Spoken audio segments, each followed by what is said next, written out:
কিভাবে আপনি আপনার এসআইআর এ নাম তুলবেন নতুন করে পশ্চিমবঙ্গ রাজ্যের। বিহার রাজ্যের পরে পশ্চিমবঙ্গ রাজ্যে ভোটার কার্ড ভেরিফিকেশন হবে, এটা নিয়ে আপনারা জানেন বিভিন্ন সোশ্যাল মিডিয়াতে বিভিন্ন খবরের চ্যানেলে বিভিন্ন ধরনের আপডেট আসছে এবং পশ্চিমবঙ্গ রাজ্যে যে কোনো সময় কিন্তু শুরু হয়ে যেতে পারে এসআইআর স্পেশাল ইন্টেন্সিভ রিভিশন যেটা রয়েছে, সেই স্পেশাল ইন্টেন্সিভ রিভিশন যে কোনো সময় পশ্চিমবঙ্গ রাজ্যে লাগু হয়ে যেতে পারে।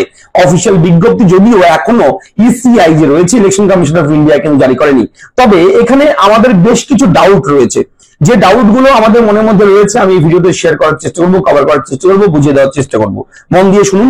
2002 সালের ভোটার তালিকাকে ভিত্তি হিসেবে ধরে কিন্তু এগিয়ে যাচ্ছে পশ্চিমবঙ্গ রাজ্যের ভোটার কার্ড ভেরিফিকেশন নিয়ে ইলেকশন কমিশন অফ ইন্ডিয়া, এবং এই 2002 সালের ভোটার লিস্টও কিন্তু পাবলিশ করেছে এবং সেই লিস্ট বিভিন্ন জেলার লিস্ট বাকিও রয়েছে, অনেক জেলার লিস্ট সেখানে আপলোড হয়নি, তবে সেটাও কিন্তু আপডেশন প্রক্রিয়া চলছে। এবং এই মুহূর্তে একটা বড় সমস্যা হচ্ছে অনেকেরই সেই তালিকায় নাম নেই, ভোটার লিস্টে নাম নেই।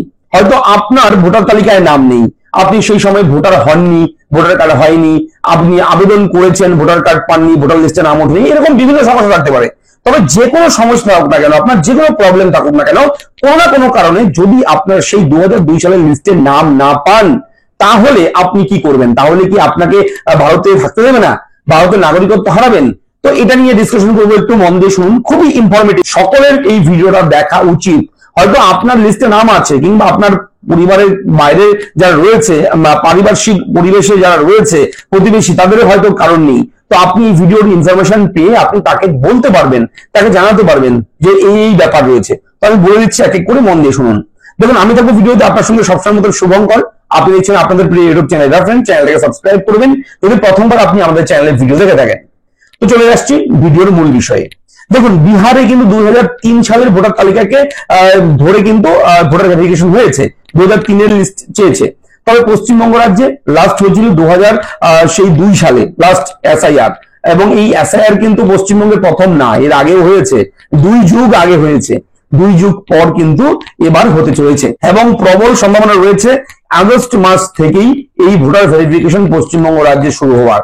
এটা কিন্তু অনেক সম্ভাবনা রয়েছে, একদম 90% সম্ভাবনা রয়েছে পশ্চিমবঙ্গে আগস্ট মাসে, এই মাসে, যেহেতু আগস্ট মাসের 1 তারিখ পড়ে গেছে আজকে, তো এই আগস্ট মাসেই শুরু হওয়ার সম্ভাবনা রয়েছে। কেননা বিএলওদের ট্রেনিং করানো হচ্ছে, ইলেকশন কমিশন থেকে বিভিন্ন নির্দেশ আসছে, বুথ লেভেল থেকে কারা কারা কাজ করবে, কারা দায়িত্বে থাকবে, এবং ট্রেনিং এ শেখানো হচ্ছে কিভাবে ভোটার ভেরিফিকেশন হবে পশ্চিমবঙ্গে, বিভিন্ন ট্রেনিং হচ্ছে, যারা আধিকারিকরা আছে তারা কিন্তু ট্রেনিং করছে। তো তোড়জোড় শুরু করে দিয়েছে। এবার 2002 সালে ভোটার লিস্টে আপনার নাম নেই, আপনার কাছে অন্য কোনো কাগজ নেই, ধরুন আপনার কাছে পাসপোর্টও নেই, পাসপোর্ট তো সবার কাছে থাকে না, যেমন আমার কাছে পাসপোর্ট নেই, আমি বানাইনি পাসপোর্ট, প্রয়োজন পড়েনি, বানাইনি। এরকম এক একটা এলাকাতে খুঁজে মানে সার্চ করলে 2-1 জনের কাছে পাসপোর্ট পাওয়া যাবে, সবার কাছে পাসপোর্টও নেই। তবে 11টা ডকুমেন্টের মধ্যেও কিন্তু পাসপোর্টটাও আছে। তো সেই 11টা ডকুমেন্টের চার্ট দেওয়া হয়েছিল বিহার রাজ্যের জন্য, পশ্চিমবঙ্গ রাজ্যের কিন্তু এখনো তালিকা প্রকাশ করেনি। আমরা যে সমস্ত ভিডিওগুলো ইদানিং ছাড়ছি, আপনাদের জন্য পাবলিশ করছি, যে ডকুমেন্টের লিস্ট দেখাচ্ছি, এটা থেকে সেটা দেখাচ্ছি, সেগুলো কিন্তু বিহারের তালিকা অনুযায়ী আমি দেখাচ্ছি, ঠিক আছে? তো সেহেতু বিহার রাজ্যের যে আপডেট সেটাই আমি একটু অ্যানালাইসিস করে আপনার সঙ্গে বোঝানোর চেষ্টা করছি। তবে পশ্চিমবঙ্গের রাজ্যের জন্য কোন কোন ডকুমেন্টকে চাওয়া হবে, কয়টা লিস্টে কয়টা নাম থাকবে ডকুমেন্টের, সেই 11টাই নাকি 10টা নাকি 12টা নাকি আরো বাড়তে পারে, কি কি ডকুমেন্ট চাইতে পারে, সেটা কিন্তু অফিসিয়াল বিজ্ঞপ্তিতে বোঝা যাবে। তবে এখন কিন্তু এরকম কোন নোটিফিকেশন ইসিআই বের করেনি, পশ্চিমবঙ্গ রাজ্যের নতুন নিয়ম কোন রকম বের করেনি। তবে এটা কিন্তু অফিসিয়ালি সূত্র মারফত খবর যেগুলো পাওয়া যাচ্ছে, সোশ্যাল মিডিয়া মারফত হোক, বিভিন্ন নিউজ পোর্টালের মাধ্যমে হোক, বিভিন্ন খবর পাচ্ছি, আপনার সঙ্গে শেয়ার করছি। 2002 সালে আপনার নাম নেই, এতে আপনার দুশ্চিন্তা হওয়ার কোনো ব্যাপারই না, ঠিক আছে? কোনো টেনশনের ব্যাপার নেই, এটা আপনি একদম ঘাবড়াবেন না, এটা প্রথমে বলে রাখবো, ঠিক আছে? দুশ্চিন্তা করবেন না। দেখুন, ভোটার লিস্টের নাম নাই থাকতে পারে, ঠিক আছে? ভোটার লিস্টে নাম নেই তো কি হয়েছে, আপনার মা অথবা বাবা, পরিবারে যারা গার্জিয়ান রয়েছে, আপনার পিতা মাতা, তাদের যদি ভোটার লিস্টে নাম থাকে 2002 সালের আগে, কিন্তু 2002 সালে নাম থাকে, তাহলে আপনার আর কিছু দরকার নেই। আমি একটা প্রতিবেদন শর্ট করে প্রতিবেদন বানিয়ে রেখেছি, রেডি করে রেখেছি, ইনফরমেশন কালেক্ট করে, সেটা আমি এই ভিডিওতে দেখাবো। আপনি দেখলে বুঝতে পারবেন যে কি রয়েছে আপডেট। এবং বলে রাখি, প্রতিটি বুথের যারা বুথ লেভেল কর্মী, ভোটের সময় যখন ভোট হয় তখন দেখবেন বুথে গেলে আপনার পাড়ারই, আপনার এলাকারই কেউ চেনা জানা কেউ কর্মী থাকে, সেখানে হেল্প করে। তো সেই বুথ লেভেল কর্মীদের কিন্তু কাজে লাগানো হবে ভোটার কার্ড ভেরিফিকেশনের জন্য, এটাও কিন্তু একটা আপডেট এসছে। তো প্রতিবেদনটা আমি দেখাবো অন স্ক্রিন থেকে, মন দিয়ে দেখুন, আশা করি আপনারা টোটাল বিষয়টা ক্লিয়ার হবে আপনার। ঠিক আছে, দেখুন মন দিয়ে এবং ভিডিওটা লাইক করবেন, চ্যানেলটাকে সাবস্ক্রাইব করবেন। আশা করি ভিডিওর আপডেটটা আপনাদের খুব ভালো লাগবে। দেখুন তো ভিডিও শুরুতে যে 2002 সালের ভোটার তালিকাটা যেখানে প্রকাশিত হয়েছে সিইও ওয়েস্ট বেঙ্গল যে ওয়েবসাইটটা রয়েছে সিইও, এই ওয়েস্ট বেঙ্গল এই ওয়েবসাইটটা যখন ওপেন করবেন আপনি ক্লিক করবেন, এখানে একটা বিষয় দেখাচ্ছি, মন দিয়ে দেখুন। এই ওয়েবসাইটে এই মুহূর্তে রয়েছে কি your connection is not private, এরকম একটা লেখা ইরোর আসছে বিভিন্ন। ঠিক আছে, তো বিভিন্ন ইরোর কেন আসছে? এই ওয়েবসাইটে কাজ চলছে। হ্যাঁ একদমই তাই, ওয়েবসাইটে কিন্তু কাজ চলছে এই মুহূর্তে। সিইও ওয়েস্ট বেঙ্গলের অফিসিয়াল ওয়েবসাইটে ইলেকট্রাল রোল এসআইআর যে 2002 লিস্ট, এখানে ক্লিক করলেও কিন্তু এরকম আসছে। কেন কাজ চলছে বলে রাখি, এই সিইও ওয়েস্ট বেঙ্গল এই পোর্টালে এই ওয়েবসাইটে, এটা হচ্ছে ইলেকশন কমিশনের ওয়েবসাইট পশ্চিমবঙ্গ রাজ্যের, রিসেন্টলি কিন্তু এই ওয়েবসাইটে ইলেকট্রাল রোল অফ এসআইআর 2002, ঠিক আছে, যে স্পেশাল ইন্টেন্সিভ রিভিশনের 2002 এর তালিকা সেটা কিন্তু পাবলিশ করেছে। তো এখানে বেশ কিছু ডিস্ট্রিক্টের নাম এখনো অ্যাড করেনি, তো সেই জেলার নতুন নতুন আরো কিছু জেলা রয়েছে, বেশ কিছু জেলা বাদ পড়ে গেছে, সেই জেলার নামগুলো সেই জেলার ভোটার তালিকাগুলো কিন্তু অ্যাড করা হবে এই ওয়েবসাইটে। তো সেটারই কিন্তু ডেভেলপমেন্টের কাজ চলছে ওয়েবসাইটে। সেহেতু ওয়েবসাইট কিন্তু এই মুহূর্তে সার্ভার ডাউন রয়েছে, আপনারা খুলে চেক করে দেখতে পারেন। সার্ভার ডাউন রয়েছে, সেটাকে কিন্তু প্রসেসিং চলছে। সেখানে আপনারা যারা যারা পাননি এখনো লিস্ট, আপনারা 2-1 দিনের মধ্যে এখানে লিস্ট পেয়ে যাবেন, সেটা আমি পরবর্তীতে আপডেট দিয়ে দেবো। তবে আজকের যে আপডেট রয়েছে দেখুন, ভোটার লিস্টে নাম নেই। হ্যাঁ, ভোটার লিস্টে নাম নাই থাকতে পারে আপনার, যদি না থাকে তাহলে কি হতে পারে, কি করতে হবে, কিভাবে আপনি আপনার এসআইআর এ নাম তুলবেন নতুন করে পশ্চিমবঙ্গ রাজ্যের। দেখুন 2002 সালের 1 জানুয়ারি প্রকাশিত এসআইআর তালিকার নাম থাকা ব্যক্তিদের অতিরিক্ত নথি দেওয়ার প্রয়োজন হবে না। দেখুন 2002 সালের যে 1 জানুয়ারি প্রকাশিত এসআইআর তালিকায় নাম থাকা ব্যক্তিদের, যাদের নাম থাকবে এই 2002 এর ভোটার লিস্টে, তাদের কিন্তু অতিরিক্ত কোনো ডকুমেন্ট আর দিতে হবে না। আর আবার যাদের অভিভাবকের নাম সেই তালিকায় রয়েছে তাদের ক্ষেত্রেও কিন্তু সমস্যা নেই। অর্থাৎ আপনার নাম নেই কিন্তু আপনার অভিভাবকের নাম আছে, অভিভাবককে আপনার মা, আপনার বাবা অভিভাবক।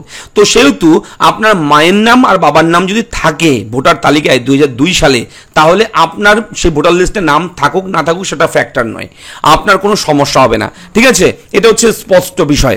তবে সেই তালিকায় যাদের নাম নেই, এটাও কিন্তু দেখুন, তবে সেই তালিকায় যাদের নাম নেই, নতুন ভোটার বা অন্য রাজ্য থেকে চলে আসা কোনো ব্যক্তির ক্ষেত্রে পৃথক ফর্ম এবং নথি দাখিল করতে হবে। দেখুন আপনার যদি ভোটার লিস্টে নাম না থাকে, অন্য রাজ্য অথবা আপনি নতুন ভোটার কিংবা আপনি অন্য রাজ্য থেকে চলে আসছেন, ঠিক আছে, যদি এমন কেউ হয়ে থাকেন, তাহলে কিন্তু আপনার সেই 11টা ডকুমেন্ট বিহারে যেরকম দিয়েছে, পশ্চিমবঙ্গ রাজ্যের জন্য তো কিছু ডকুমেন্ট দেবে, 10টা 12টা 15টা একটা ডকুমেন্ট তো দেবে, চার্ট তো দেবে যে এই ডকুমেন্টগুলো লাগবে। সেহেতু সেই ডকুমেন্টগুলো যখন চার্ট প্রকাশিত হবে, ইসিআই যখন পাবলিশ করবে সেই ডকুমেন্ট লিস্ট, সেই ডকুমেন্ট থেকে যে কোনো একটা ডকুমেন্ট দেবেন। তার পাশাপাশি এনুমারেশন ফর্ম কিন্তু সকলের ভরতে হবে, 18 বছর বয়স হলেই এনুমারেশন ফর্ম সবার ভরতে হবে, সেটা ফর্ম ফিল আপ করে জমা দিতে হবে। তবে ওই সূত্র জানাচ্ছে 2002 এর তালিকায় যাদের নাম থাকবে না তাদেরই পারিবারিক এবং এদেশের নাগরিকত্বের সূত্র বুঝতে নথি যাচাই হবে। অর্থাৎ 2002 সালে যাদের লিস্টে নাম থাকবে না ভোটার তালিকায়, তাদের কিন্তু তদন্ত হবে, ইনভেস্টিগেশন হবে, তাদের কিন্তু ভেরিফাই একটু জোর কদমে করবে, কড়াকড়িভাবে ভেরিফাই করবে তাদেরকে। ঠিক আছে, 2002 এর লিস্টে যাদের বাবা মার নামও নেই, নিজের নামও নেই, কোনো প্রমাণ দিতে পারবে না 2002 এর ভোটার তালিকায়, তাদের কিন্তু সমস্যা হবে। তবে যদি আপনার নাম না থাকে ভোটার লিস্টে, অথবা আপনার যদি বাবা মায়ের নাম ভোটার লিস্টে রয়েছে 2002 সালে, তাহলে আপনি চিন্তা করবেন না, আপনার সমস্যা হবে না, আপনার অন্য আর কোনো ডকুমেন্ট লাগবে না। জাস্ট আপনি বাবা মায়ের সেই ভোটার তালিকার পেজটাকে জেরক্স করে এনুমারেশন ফর্মের সঙ্গে আপনি অ্যাটাচ করে জমা দেবেন, তাহলেই হয়ে যাবে। অনলাইনেও কিন্তু আপনি করতে পারেন, যদি কেউ ভারতীয় নাগরিক, স্থায়ী বাসিন্দা, কর্মসূত্রে হয়তো বিদেশে আছে কিংবা অন্য রাজ্যে আছে, তাহলে কি করবেন, আপনি আসতেও পারবেন না, আসতে যদি চেষ্টা করেন হয়তো আসতে পারছেন না আপনি, যখন ভোটার ভেরিফিকেশন হবে তখন কি করবেন, তার মানে তখন কিন্তু আপনি অনলাইনে সেটা অনলাইনের মাধ্যমেও কিন্তু ভোটার কার্ড ভেরিফিকেশন প্রক্রিয়ার ফর্ম ফিল আপ হবে। আপনি অনলাইনে ঘরে বসে আপনি যে কোনো জায়গা থেকে কিন্তু এটা অ্যাপ্লাই করতে পারবেন, কোনো সমস্যা হবে না। এবং গোটা প্রক্রিয়ায় রাজনৈতিক দলগুলোর বুথ স্তরের প্রতিনিধিরাও যুক্ত থাকবেন। হ্যাঁ, এটা কিন্তু আগেই বলেছি ভিডিওতে আমি, যে বুথ লেভেলের বুথ স্তরের রাজনৈতিক দলের যে বুথ স্তরের কর্মীরা আছে তারাও কিন্তু হেল্প করবে, তারা কিন্তু থাকবে সেখানে, ঠিক আছে, বিভিন্ন দায়িত্বে থাকবে তারা। তো এই হচ্ছে বিষয় এই মুহূর্তের। যদি ভিডিওর আপডেট ভালো লাগে ভিডিওটা লাইক করবেন, চ্যানেলটাকে সাবস্ক্রাইব করবেন। যদি প্রথমবার দেখে থাকেন, আমাদের চ্যানেলে প্রতিদিন ভিডিও আপলোড করি আপনাদের জন্য, আপনারা চ্যানেলটাকে সাবস্ক্রাইব করে আমাদের পাশে থাকবেন। দেখা হচ্ছে পরবর্তী ভিডিওতে। ভোটার কার্ড নিয়ে কোনো সমস্যা থাকলে কমেন্ট বক্সে জানাবেন, অবশ্যই আমরা হেল্প করব। ধন্যবাদ।